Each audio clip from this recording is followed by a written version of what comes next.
ठाकुर जी उठे, पलना से जैसे ही उठे, जोड़ते अपनी आंख मीड़ी, सो जगन्नाथ भगवान की तरह पूरा काजर फैल गो ठाकुर जी को। घुंघराले केश नेक बिखर रहे हैं, मोर पिछ अपने शीश पर धारण कर रखा है। सुबह उठते ही बालक को कोई नहीं चाहिए, अपनी मैया चाहिए। मैया कहाँ है, मैया पास जाऊंगो, मैया पास जाऊंगो। यशोदा मैया दही बिलो रही है। ठाकुर जी गए और ऐसे दही बिलोती भाई यशोदा मैया के दोनों भुजान के नीचे से भीतर आए और सामने आके मैया के आगे खड़े है गए। आंखन को काजर फैल गए है, सो के उठे, आंख भी खुले ही नहीं रही है, केश पूरे घुंघराले मुख पर आ रहे हैं ठाकुर जी के। और मैया से कह रहे, मैया जे बता, तो कुछ दूध ज्यादा प्यारो है कि तेरो पूत प्यारो है, बता।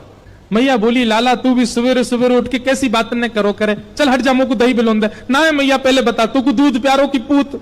मैया बोली, मुझे तो मेरा पूत प्यारो है, दूध का को प्यारो होगा। अच्छा मैया, तो फिर एक काम कर, मैं तो बहुत प्यारो लगूं ना। बोले हाँ, अपनी गोद में लिटाए के मुझको अपना दूध पिवाए दे। मैया मुझको बहुत जोर की भूख लगी है, मुझको दूध पिवाए दे।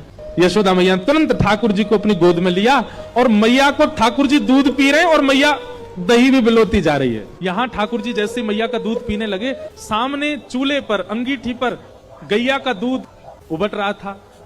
संपूर्ण दूध उबल करके उफन करके बाहर आने लगा, स्वयं को जलाने लगा, नष्ट करने लगा। यशोदा मैया यहां दही बिलो रही और मैया ने जैसे ही देखी कि दूर दूध उफन करके बाहर आ रहे हो, सो मैया ने विचार किया, अरे ये तो सबरो दूध जर जाएगा। तुरंत मैया ने गोद में बैठे ठाकुर जी को नीचे पटका, दूध संभालने चली गई। ठाकुर जी खड़े है गए। अब मैंने पूछी तो को दूध प्यारो की पूत, तो बोली पूत प्यारो। और बाद दूध के पास भाज गई मैया।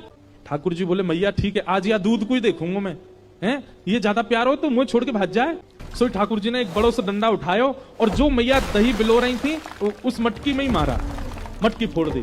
और इतना ही नहीं, इतने क्रोध में भर गए ठाकुर जी, गौरस भंडार में गए, जितनी मटकियां थी मैया यशोदा की सब फोड़ दी। यशोदा मैया ने दूध संभाला और संभाल करके पीछे मुड़ करके देखा तो मां दही की हंडी फूटी पड़ी है और सबरे मटका फूट रहे हैं और लाला उछल उछल करके सबरे मटकान को फोड़ते जा रहा है।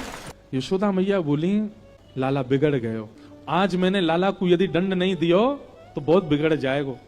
यशोदा मैया ने तुरंत अपना पल्लू खोस करके और एक छड़ी उठाई, बोले रुक जा दारी के तो बताऊं मैं।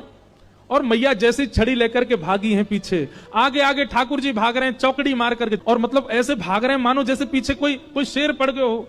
अब यशोदा मैया तो बेचारी 80 बरस की, फिर भी पीछे दौड़ रही हैं और ठाकुर जी चौकड़ी मार के यहां थे वहां कूदते कादते भाई दौड़ रहे हैं। थोड़ी दूर पहुंचे होंगे कि यशोदा मैया तो थक गई और बीच रास्ता में बैठ गई, जोर जोर से सांस लेने लगी, अपने पसीना पहुंचने लगी। इतने में ठाकुर जी ने पीछे मुड़ के देखी और